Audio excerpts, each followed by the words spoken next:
The Arizona sun was already brutal at 9:30 a.m., turning the asphalt of Sunset Storage into a shimmering mirage.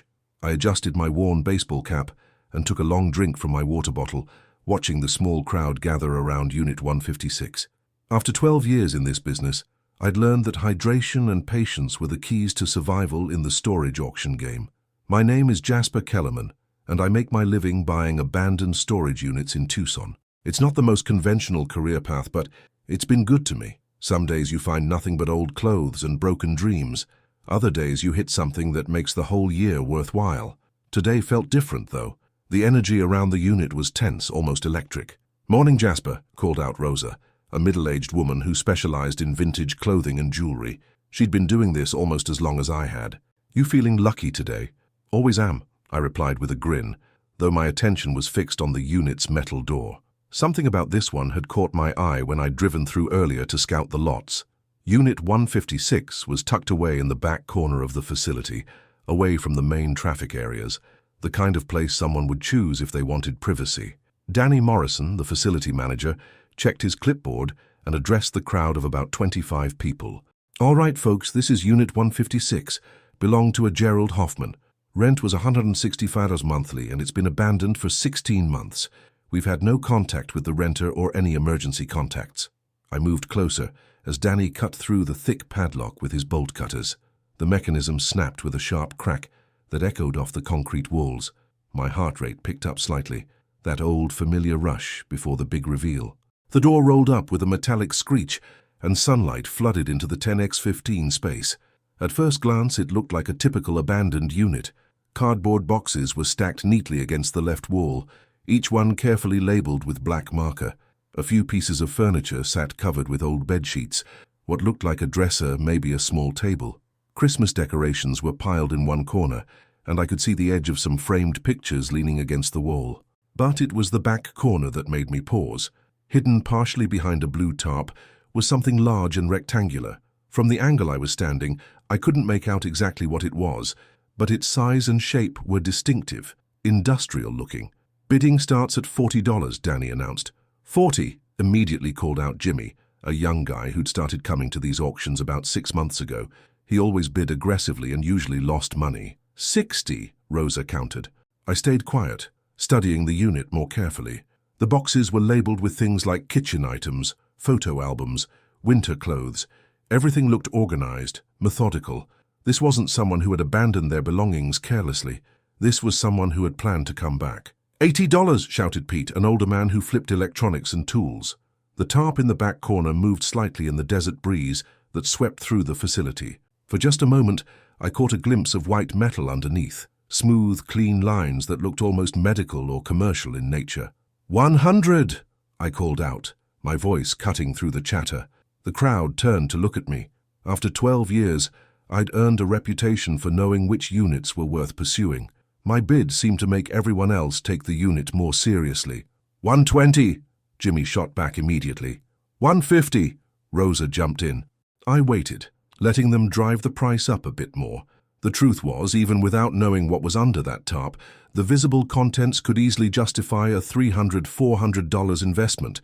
But that white metal shape in the back, that was what really had my attention. 200, Pete called out, sweat beading on his forehead. 250, I said calmly. Jimmy looked at me, then at the unit, then back at me.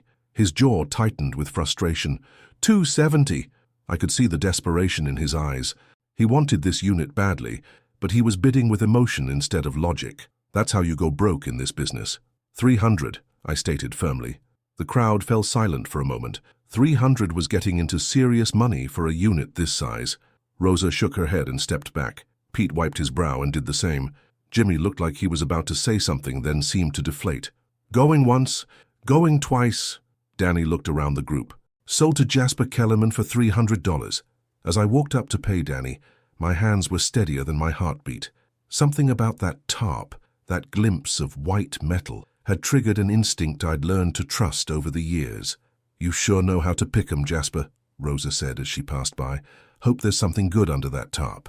I handed Danny my check and received the new lock and keys. 24 hours to clear it out completely, he reminded me. You know the drill. I nodded and walked toward the unit, pulling out my phone to call my nephew Tyler, who helped me move the larger items. As I got closer to the entrance, I noticed something that made me pause. The air coming from the unit had a distinct smell, not just the usual mustiness of abandoned belongings, but something else, something that seemed almost sterile, like disinfectant or cleaning chemicals. I stepped inside, my eyes adjusting to the dimmer light. The boxes were indeed meticulously labeled and organized. I lifted the corner of one of the sheets covering the furniture. Underneath was a beautiful oak dining table in excellent condition, but it was the back corner that drew me like a magnet. I walked past the boxes and furniture until I was standing directly in front of the blue tarp. Up close, I could see it was covering something substantial, probably 4 feet wide, 6 feet long, and about waist high. I grabbed the corner of the tarp and hesitated for just a moment. In 12 years of doing this, I'd found a lot of surprising things: antique weapons, collections worth thousands of dollars, family heirlooms that people thought were lost forever. But something about this felt different. I pulled the tarp away. Underneath was a commercial-grade chest freezer, white and pristine, with a heavy-duty lock securing the lid, the kind of freezer you'd find in a restaurant or medical facility. It was plugged into a power outlet in the wall, and a small red light indicated it was still running. My breath caught in my throat. In all my years of buying storage units, I had never, not once, found appliances that were still plugged in and running. The electricity to abandoned units gets cut off after the first missed payment, which meant someone had been paying the electric bill for this unit even after they stopped paying rent. I knelt down next to the freezer, examining the lock more closely. It wasn't a standard padlock. It was a heavy-duty security lock, the kind used on gun safes or commercial equipment. My hands were shaking now, but not from excitement, from something closer to fear. The question that kept running through my mind was simple. What could be so important that someone would keep paying electricity bills for 16 months but abandon everything else? And more importantly, what exactly was locked inside this freezer? I stared at the freezer for what felt like an eternity, but was probably only 30 seconds. The steady hum of its compressor filled the silence of the storage unit, a sound that seemed unnaturally loud in the desert stillness. My phone buzzed with a text from Tyler saying he'd be there in 20 minutes, but I barely registered it. The freezer dominated the space now that I could see it clearly. It was a polar bear commercial model, the kind that cost several $1,000s new. The exterior was spotless, as if someone had been maintaining it regularly, but it was the lock that really bothered me. Heavy-duty steel with a digital component. This wasn't meant to keep out casual thieves. This was meant to keep out everyone. I walked back to the front of the unit and called the storage facility office. Sunset Storage. This is Maria speaking. Maria, it's Jasper Kellerman. I just bought Unit 156 and I have a question about the utilities. Sure, what's up? There's a freezer in here that's still running. Has the electricity been on this whole time? I heard papers rustling on the other end. Let me check. That's weird. The main account for Gerald Hoffman was terminated 16 months ago when he stopped paying rent, but there's a separate utility account that's been current the whole time, paid automatically through a bank account. My stomach dropped. A separate account? Yeah, it's just for electrical. The payment comes from a Wells Fargo account under the name E. Morrison. Do you want me to transfer the account to your name, or do you want us to disconnect it? E. Morrison. The same name from the first unit I'd almost bid on earlier in the week. My mind raced through the possibilities, none of them particularly comforting. Keep it connected for now, I said. I'll sort it out later. I hung up and stared at the freezer again. Someone named E. Morrison had been paying to keep whatever was in that freezer frozen for over a year, even after Gerald Hoffman abandoned the unit. That level of dedication suggested something valuable or something dangerous. Tyler's pickup truck rumbled into the storage facility right on schedule. My nephew was 22. Built like a linebacker, and had been helping me with the heavy lifting for about 3 years. He was also one of the few people who knew about some of the stranger things I'd found over the years. "Hey, Uncle Jay," he called out as he approached the unit. "What did we get this time?" I gestured toward the freezer. "That," Tyler whistled low. "Commercial grade. That thing's worth at least $2,000 if it's in good shape." He walked closer and noticed the lock. "Why's it locked?"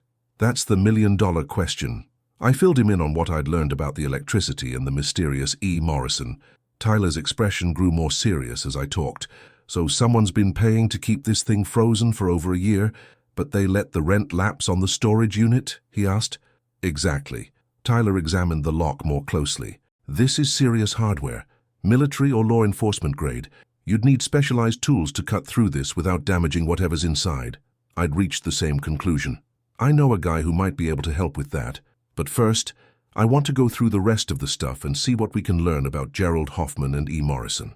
We spent the next 2 hours systematically going through the boxes. What we found painted a picture that made the locked freezer even more mysterious. Gerald Hoffman had been a private investigator. The boxes contained case files dating back 15 years, surveillance photographs, copies of police reports, and correspondence with various law firms. He'd specialized in cold cases and missing persons. In a box labeled Personal Items, we found Hoffman's private investigator's license, issued by the state of Arizona.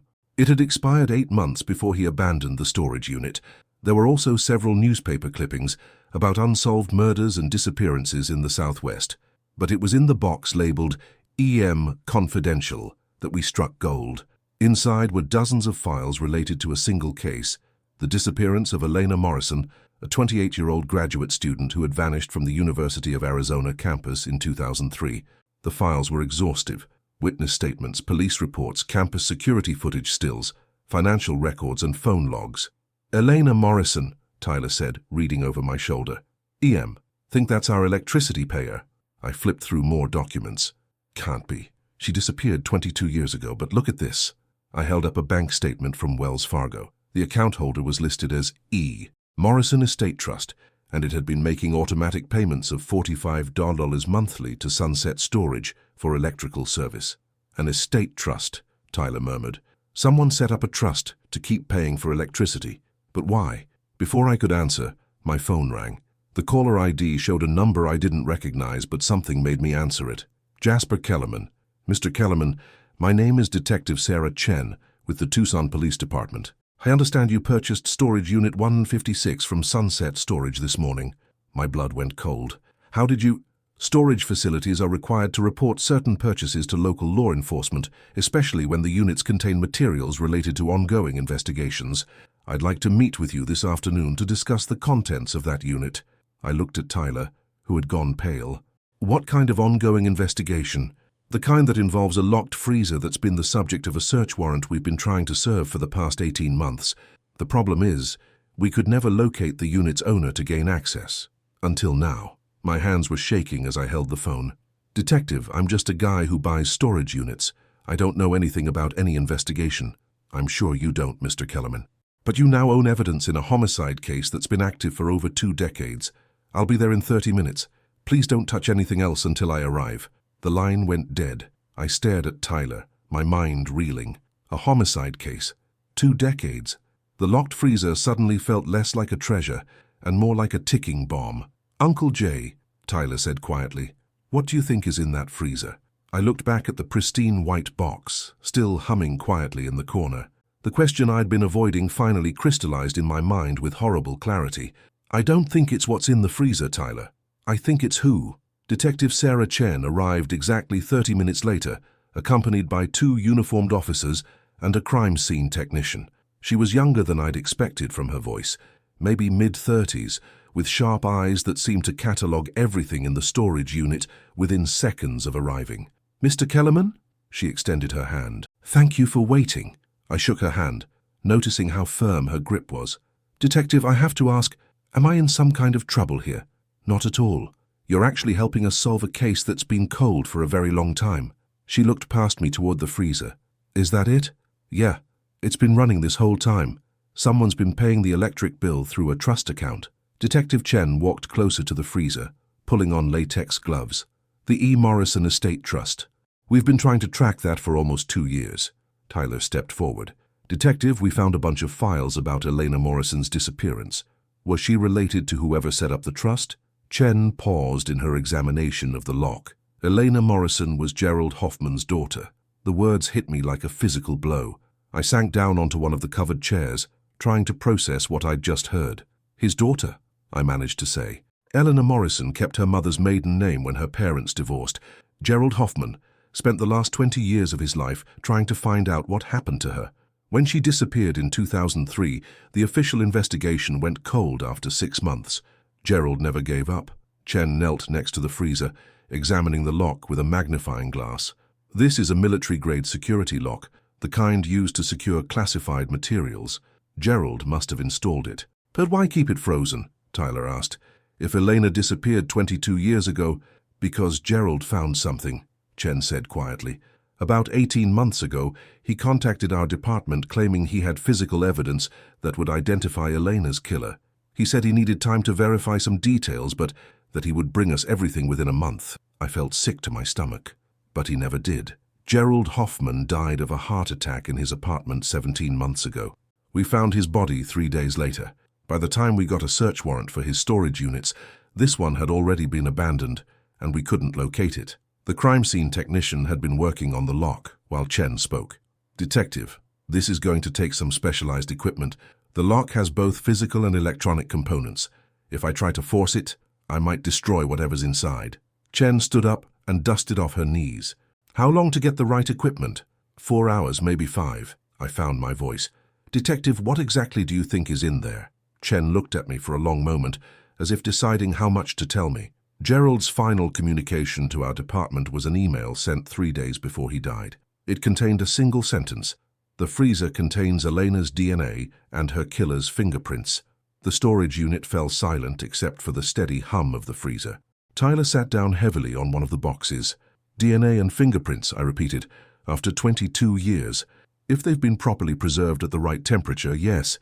DNA can last decades when frozen correctly, and fingerprints can be lifted from certain materials, even after extended periods." Chen pulled out her phone and made a call. While she spoke in low tones to someone about getting specialized lock-picking equipment, I walked over to the box of files about Eleanor's case. "Detective," I called out, "there's something else you should see." I handed her a manila folder labeled Suspects, Active. Inside were detailed profiles of 4 men, all with connections to the University of Arizona campus in 2003. Each profile included photographs, alibis, and notes in Gerald's handwriting about inconsistencies in their stories. Chen flipped through the profiles. "We investigated all of these people during the original case.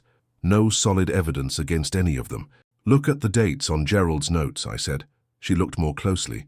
The most recent notes were dated just 2 weeks before Gerald's death. He'd been actively working the case right up until he died. "He was close to something," she murmured. "Really close." One of the uniformed officers approached. "Detective, we've got the lock specialist coming in from Phoenix.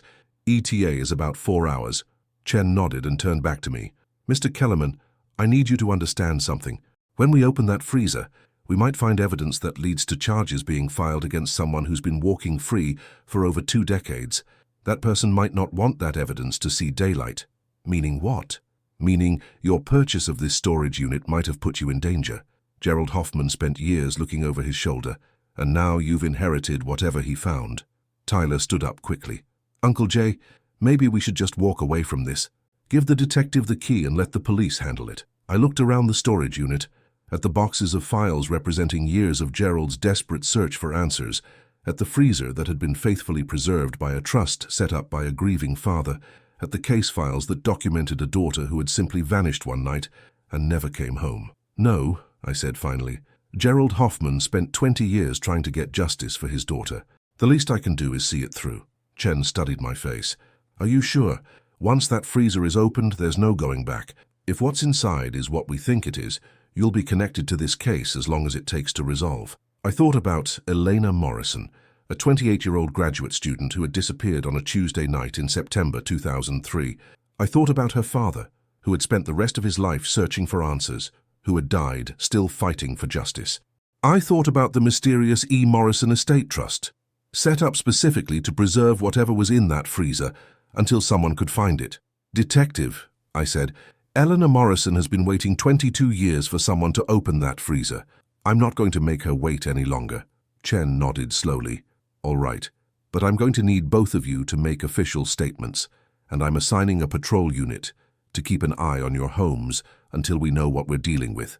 As if on cue, my phone buzzed with a text from an unknown number. "Some things are better left buried." I showed the message to Chen. Her expression darkened. "Looks like word is already getting out," she said. "Mr. Kellerman, I think you and your nephew should consider staying somewhere else tonight." I stared at the anonymous text, then at the freezer, then at the files scattered around us.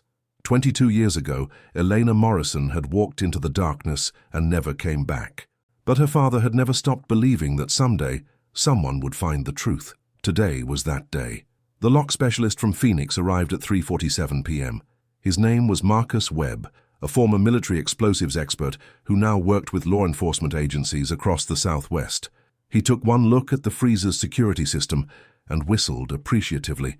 "Whoever installed this knew what they were doing," he said, running his hands over the electronic components. "This is NSA-level security. Going to take me at least an hour to crack it without damaging the contents."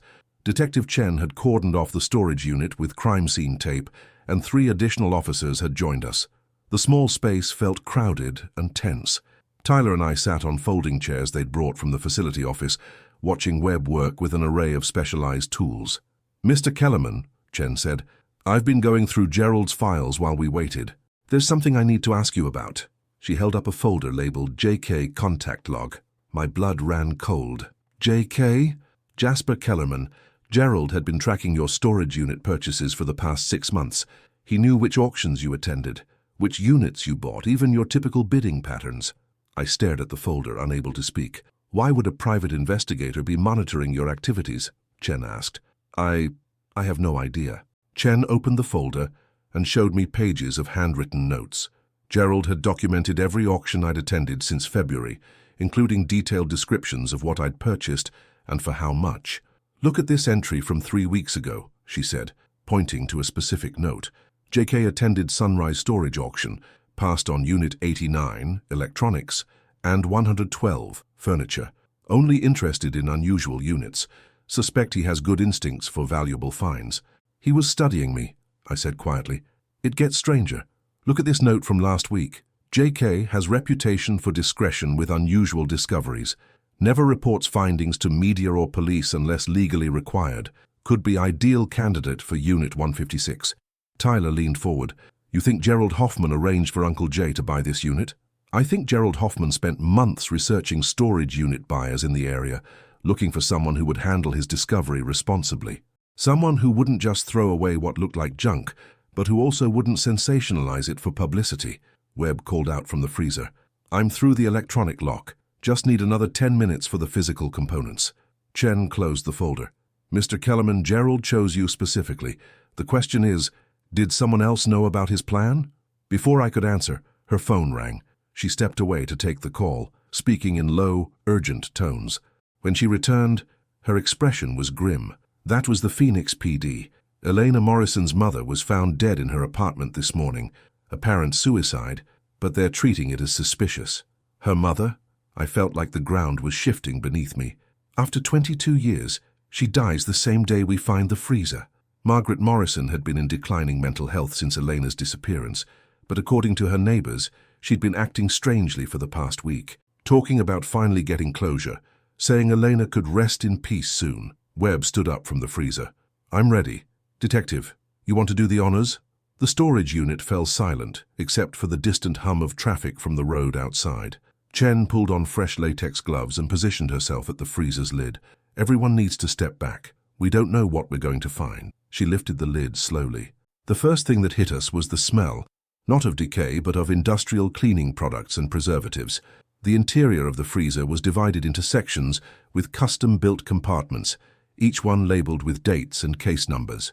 In the largest compartment was a plastic evidence bag containing what appeared to be a woman's jacket, frozen solid. The tag read, "EM recovered 10/15/2023, DNA fiber evidence, October 15th, 2023, Chen said quietly. That was just 3 weeks before Gerald died. Adjacent to the jacket were several smaller bags containing various items, a cell phone in a waterproof case, soil samples in labeled vials, and what looked like fabric swatches. But it was the final compartment that made everyone in the storage unit go silent. Inside was a human hand, severed at the wrist, preserved in a clear container filled with some kind of preservative solution. Attached to the container was a note in Gerald's handwriting. "Killer's hand, fingerprints intact, DNA under fingernails." Tyler grabbed my arm. "Uncle Jay, please tell me that's not what I think it is." Chen was already on her radio, calling for the medical examiner and additional crime scene personnel. We need a full forensic team at Sunset Storage immediately, and I want every available unit for crowd control. Webb was photographing everything with a specialized camera. Detective, there's something else. Look at this. At the bottom of the freezer was a sealed envelope marked, "For investigating officer only." Chen carefully extracted it with tweezers and opened it. Inside was a single sheet of paper with Gerald's final message. "If you are reading this, then I am dead and someone has finally found Elena's evidence. The hand belongs to Dr. Richard Vance, professor of biology at University of Arizona. Elena fought back when he attacked her. I recovered her body, and this evidence from his private laboratory on October 15, 2023. He has been disposing of other victims in the desert for 20 years. Elena was not his first. Check the soil samples. They contain traces of at least 6 different victims. Elena's jacket has his DNA and fibers from his lab. He killed me before I could bring this to police, but I made sure he could never get to the evidence. The trust will keep it preserved until justice finds a way. Gerald Hoffman, private investigator, license 4472. Chen looked up from the letter, her face pale. Dr. Richard Vance, I need to check if he's still at the university. She made a quick call. After a few minutes of tense conversation, she hung up. Vance died yesterday. Apparent heart attack in his office. But get this, campus security found evidence that someone had broken into his private lab sometime in the past week. They thought it was just a burglary. He knew we were getting close, I said. Or someone told him we were getting close. The question is who? Tyler pointed at the anonymous text I'd received earlier. Uncle Jay, show her the message again. I pulled up the text. Some things are better left buried. Chen studied the message. This was sent right after we arrived at the storage facility. Someone's been watching us. Webb had finished photographing the freezer's contents. Detective, I've got everything documented.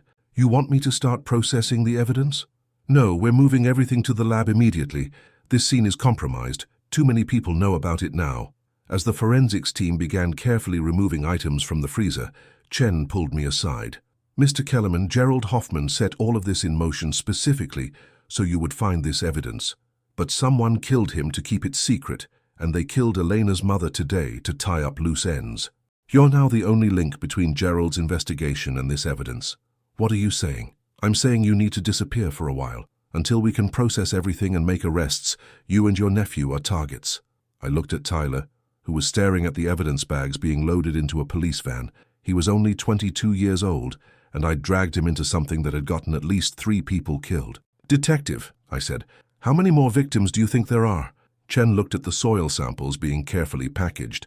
If Gerald was right about 6 different victims, and Vance had been operating for 20 years, there could be dozens. The weight of that number settled over me like a heavy blanket. Dozens of families who had lost someone and never knew what happened. Dozens of people like Elena Morrison who had simply vanished into the desert night. But now, finally, someone would answer for what they'd done. As we prepared to leave the storage facility, I took one last look at Unit 156. It had been Gerald Hoffman's final gift to his daughter, a promise that her killer would eventually be found, no matter how long it took. The freezer was gone now, loaded into the police van along with all the evidence it had preserved. But Gerald's mission was finally complete. Elena Morrison was going home. 3 days later, Tyler and I were staying at a motel outside Flagstaff under assumed names, waiting for Detective Chen to call with updates. The news had broken about Dr. Richard Vance and the discovery of what reporters were calling the freezer of evidence. But the police hadn't released many details. When Chen finally called, her voice was exhausted. We processed everything from the freezer, she said. Gerald was right about everything. The hand belongs to Vance. We confirmed it through dental records from when he broke his wrist 5 years ago and had surgery. Elena's jacket has his DNA all over it, and the soil samples. Jasper, we found the remains of 11 victims buried in various locations around Tucson. I sat down heavily on the motel bed. 11. All young women, all between the ages of 20 and 30, all disappeared over the past 20 years. Elena Morrison was his second victim, not his first. We're still identifying the others. How did Gerald figure it all out? That's where it gets interesting. Elena wasn't just Vance's victim, she was his student. She'd been working as a research assistant in his biology lab. According to her mother, Elena had mentioned being uncomfortable around Vance in the weeks before she disappeared, but she never filed any official complaints. I could hear papers shuffling on Chen's end of the line. Gerald spent 2 decades following up on every lead, interviewing every person who had known Elena. About 6 months before he died, he finally tracked down a former lab technician who had worked with Vance. The technician told Gerald that Vance had a private lab space in the basement of the biology building, a space that wasn't on any official university records. And that's where Gerald found Elena? That's where Gerald found all of them. Vance had been using the space as a disposal site. The bodies were buried in a specially constructed area beneath the lab floor. Gerald broke in last October and discovered everything. Tyler had been listening on speakerphone. Why didn't Gerald just call the police immediately? Because Vance had connections throughout the university administration and local law enforcement. Gerald was afraid that if he went through official channels, evidence might disappear, or the investigation might get buried. He wanted to build an airtight case first. So he created the freezer as insurance, I said. Exactly. Gerald set up the trust to preserve the evidence indefinitely, then spent months researching local storage unit buyers to find someone who would handle the discovery properly. You were his backup plan, Jasper. I thought about Gerald's meticulous research into my purchasing habits, his careful selection of someone who would treat the contents of the unit with respect rather than sensationalizing them. Have you arrested anyone else? Tyler asked. That's the complicated part. We found evidence in Vance's personal files that suggests he wasn't working alone. There are references to someone he called the coordinator, someone who helped him identify potential victims and cover up their disappearances. My blood ran cold. The person who sent me that text message? Most likely. We've been analyzing Vance's phone records and financial statements. In the weeks before he died, he made several calls to a number registered to someone named Michael Torres. The name meant nothing to me, but Chen continued. Torres works for the Arizona Department of Public Safety. He's been involved in missing persons investigations throughout the state for the past 15 years.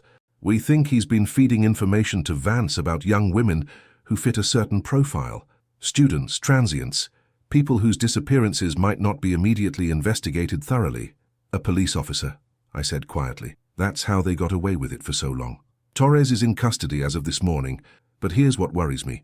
His phone records show that he made a call to someone else right after Vance died. Someone we haven't identified yet.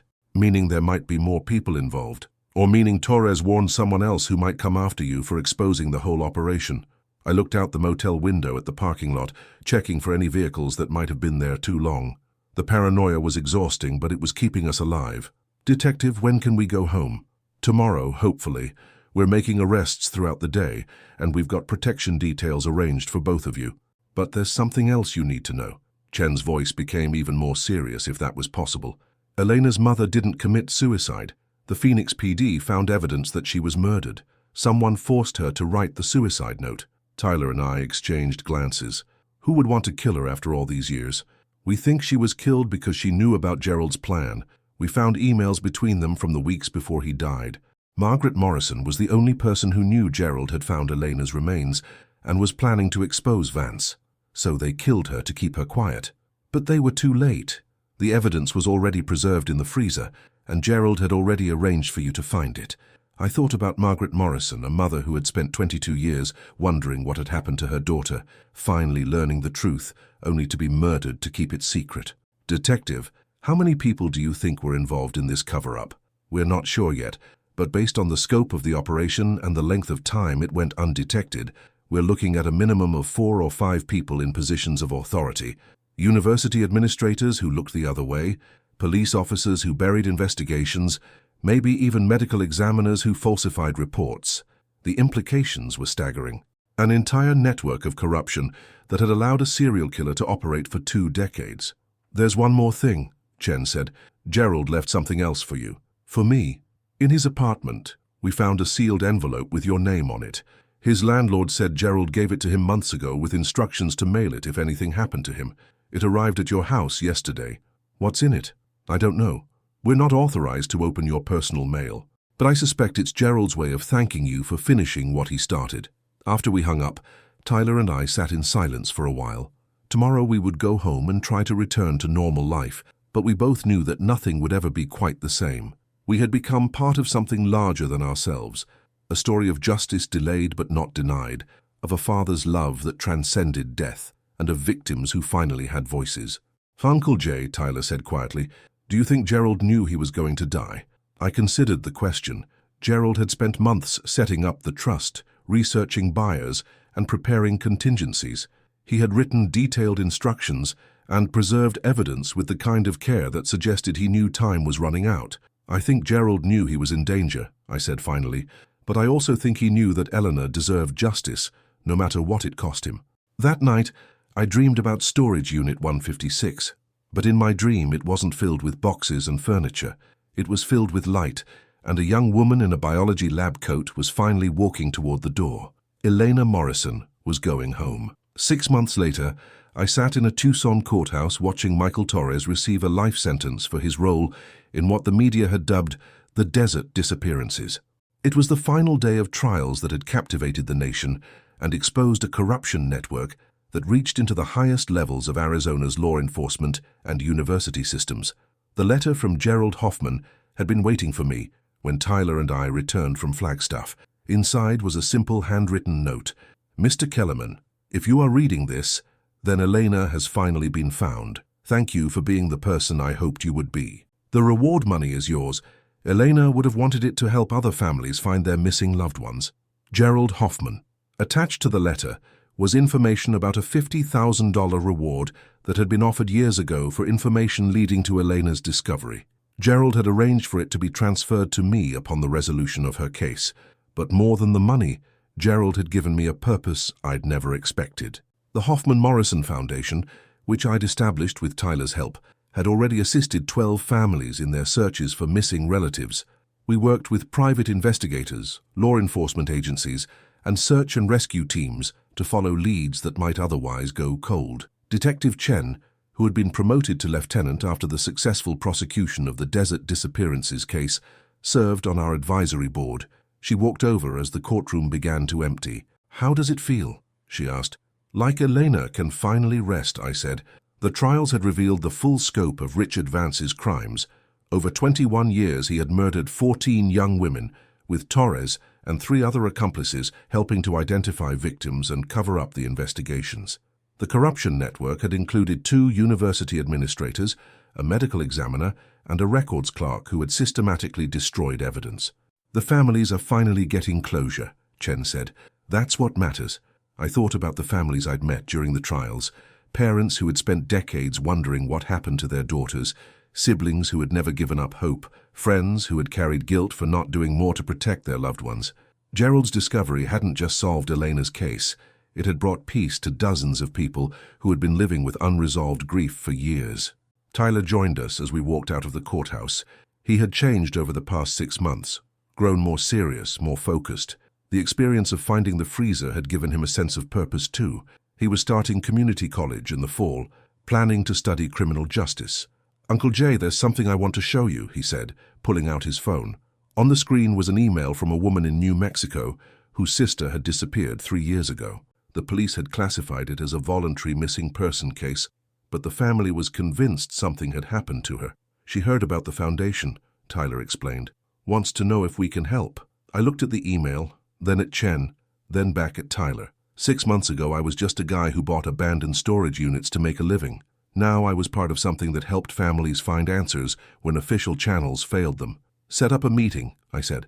That evening, Tyler and I drove out to the desert cemetery, where Elena Morrison had finally been laid to rest. Her gravestone was simple. Elena Morrison, 1975 to 2003, beloved daughter, finally home. Gerald Hoffman was buried in the plot next to hers. He had waited 22 years to be reunited with his daughter. As we stood there in the fading Arizona sunlight, I thought about the chain of events that had led us to this moment. A father's desperate love for his missing daughter. A trust fund set up to preserve evidence until the right person found it. A storage unit auction on a hot Tuesday morning. A locked freezer that held the key to justice. "Do you ever wonder what would have happened if someone else had bought that unit?" Tyler asked. "Every day," I admitted. But Gerald didn't leave it to chance. He spent months making sure the right person would find Elena. I pulled out the worn business card Gerald had left in one of the evidence boxes. His private investigator's license, with a handwritten note on the back. Some cases are never really closed. They're just waiting for the right person to finish them. 6 months later, I still carried that card in my wallet. It reminded me that justice isn't always immediate, but it's always possible. Sometimes it just takes someone willing to look in the right places and ask the right questions. As we walked back to the truck, my phone buzzed with a text from Detective Chen. Got a cold case from 1998 that might benefit from fresh eyes. Missing college student. Similar circumstances. Interested? I showed the message to Tyler. He grinned. The first genuinely happy expression I'd seen from him since that day at the storage facility. Eleanor would have wanted us to help other families, he said. I typed back a simple response. We'll be there tomorrow morning. Gerald Hoffman had taught me that some purchases are about more than money. Sometimes you buy a storage unit and find forgotten treasures. Sometimes you buy a storage unit and find forgotten dreams. And sometimes, if you're very lucky and very careful, you buy a storage unit and find a way to bring someone home.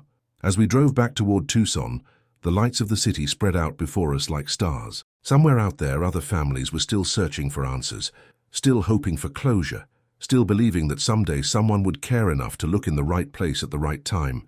The Hoffman-Morrison Foundation would be there when they needed us. Eleanor Morrison had finally found her way home, and in doing so she had shown Tyler and me the way to ours. Some storage units contain old furniture and forgotten belongings. But some storage units contain justice, waiting patiently for someone brave enough to unlock the truth. The morning sun filtered through the windows of our new office as I reviewed the case files spread across my desk. The Hoffman-Morrison Foundation had grown beyond anything Tyler and I had imagined.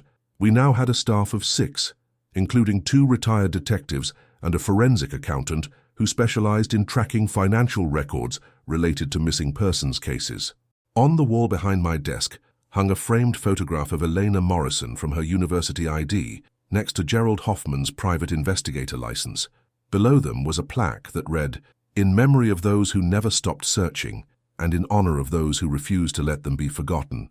Tyler knocked on my office door and walked in, carrying a stack of new case files. At 24, he had finished his criminal justice degree and become the Foundation's lead case coordinator. The serious young man who had helped me empty storage unit 156 was now someone that desperate families trusted with their most precious hopes. "Uncle Jay, we just got confirmation on the Henderson case," he said, unable to suppress his smile. "The remains we found in Nevada were positively identified. Jennifer Henderson's family finally has answers after 8 years." I leaned back in my chair, feeling that familiar mixture of satisfaction and sadness that came with each successful case. Another family would have closure, but it meant another tragedy had been confirmed. "That makes 43, I said quietly. 43 missing persons cases solved in 2 years. Not all of them had happy endings. In fact, most didn't. But every family deserved to know the truth, even when that truth was painful. My phone buzzed with a text from Detective Chen, now Lieutenant Chen. "Storage auction at Desert Vista this afternoon. Unit belonged to another PI who died last year. Interested?" Tyler saw me reading the message and raised an eyebrow. "Another storage unit?" I looked at the photograph of Elena Morrison on my wall, then at the case files on my desk representing dozens of families still searching for answers. Gerald Hoffman had shown me that sometimes the most important discoveries are hidden in the most unexpected places. "What do you think?" I asked Tyler. "Ready for another adventure?" He grinned and grabbed his car keys. Eleanor would want us to keep looking. As we drove toward Desert Vista Storage, I thought about how much my life had changed since that hot Tuesday morning when I'd first seen Unit 156. I was still buying storage units, but now I was looking for different kinds of treasures, evidence that could bring closure to grieving families, clues that could solve cold cases, answers that could finally let the missing come home. The auction was smaller than usual. Only about 15 people gathered around Unit 94. The auctioneer explained that it had belonged to Marcus Webb, a private investigator who had died of cancer 6 months earlier. I smiled at the coincidence. Marcus Webb, the same name as the lock specialist who had helped us open Elena's freezer. Perhaps it was a sign. "Bidding starts at $30, the auctioneer called out. I positioned myself where I could see into the unit clearly. It looked typical: boxes, furniture, filing cabinets. But in the back corner, partially hidden behind a stack of law books, I could see the edge of what looked like a small safe. "30, called out a woman I didn't recognize. "50, counted a man who looked like a regular flipper. I waited, studying the unit more carefully. The boxes were labeled with case numbers and dates. The filing cabinets looked like they contained years of investigative work. And that safe in the corner. "75, the woman bid again. "100, I said calmly. The bidding continued for a few more rounds, But my heart wasn't really in the competition. I was thinking about Marcus Webb, a private investigator who had died with cases still unsolved, evidence still uncatalogued, families still waiting for answers. Sold to Jasper Kellerman for $175. As I walked up to pay for the unit, Tyler nudged me. "Think we'll find another freezer?" "I don't know," I said, accepting the keys from the auctioneer. "But if Marcus Webb was anything like Gerald Hoffman, we'll find something that matters." That evening, as we sorted through Marcus Webb's files, we discovered that he had been working on a network of connected missing persons cases spanning 3 states. His final notes, dated just days before his death, suggested he had been close to a breakthrough. In the small safe, we found a single evidence bag containing a woman's wedding ring along with a note. Sarah Chen, missing since 2019, ring found at suspect's residence, could not obtain search warrant before diagnosis. Trust future investigator to finish. I stared at the evidence bag, then at Tyler. Another father's daughter was waiting to come home. Another family was searching for answers they might never find on their own. "Uncle Jay," Tyler said quietly, "do you think this is what we're supposed to be doing? Opening other people's storage units? Finishing other people's cases?" I thought about Elena Morrison, finally at rest, next to her father in that desert cemetery. I thought about Jennifer Henderson's family, who would finally be able to have a funeral after 8 years of not knowing. I thought about all the families we had helped, and all the families still searching. "I think," I said finally, "that some people spend their lives looking for treasure, and some people spend their lives looking for truth. Gerald Hoffman taught me that sometimes they're the same thing." I picked up the evidence bag containing Sarah Chen's wedding ring and added it to our active case files. Somewhere out there, another family was waiting for someone to care enough to ask the right questions and look in the right places. The Hoffman Morrison Foundation would be there when they needed us, because sometimes the most valuable things you find in storage units aren't antiques or collectibles. Sometimes they're answers, and sometimes, if you're very lucky, they're the key to bringing someone home.